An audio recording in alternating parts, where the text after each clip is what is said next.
Hi everyone, it is Laura from Laura Ann Lifestyles. This is one of my casual days. So, what I have today is beef shanks. If you don't know what beef shanks are, I believe they're the ankles. You can get them in lamb, beef, pork, whatever. They are the most tender part of the meat to me. I adore it. It's like silk. So, the first thing you want to do is look and see this fat strip. You want to cut that. If you don't cut that, then you'll get this big puff around this bone here. It'll puff up and then it won't cook evenly. Now I cut both sides even though the other side isn't as big. Then what I want to do is I have some flour with all kinds of awesome seasonings in them. And I'm going to coat it with seasoned flour.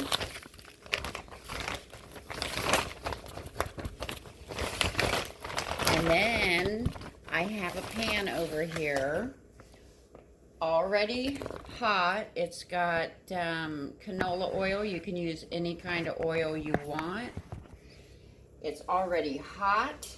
So I'm going to sear this, get it brown on all sides and both the ends if possible. And then I'm going to do the other one, which I've already clipped the fat line on this. This is a big one. So I will come back after I'm done sauteing on each side.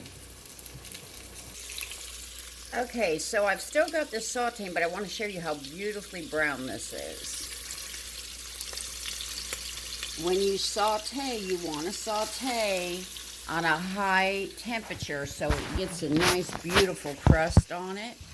But when you cook beef, especially something that is a tougher meat or even this, you cook it very slow for a long period of time, but when you saute, you want to saute it really quick.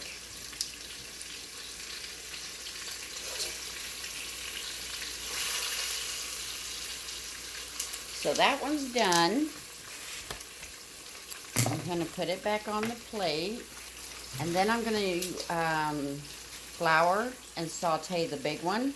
And that's going to take a little bit because I actually had to cut it into two pieces because it was so big. That's a big cow that had a shank that big.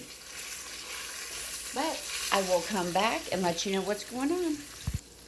Okay, so while the big one's cooking, I want to show you something. Remember when I cut the fat line so it would lay flat? Okay, it worked on that end, but on this end, I don't know if you can see this, I forgot to clip that little teeny piece, and see what happened? It kind of cupped so it didn't lay flat. So you have to make sure that you always cut all of a fat strip or any kind of membrane, because that will keep it from being able to lay fat. Just a tip for you.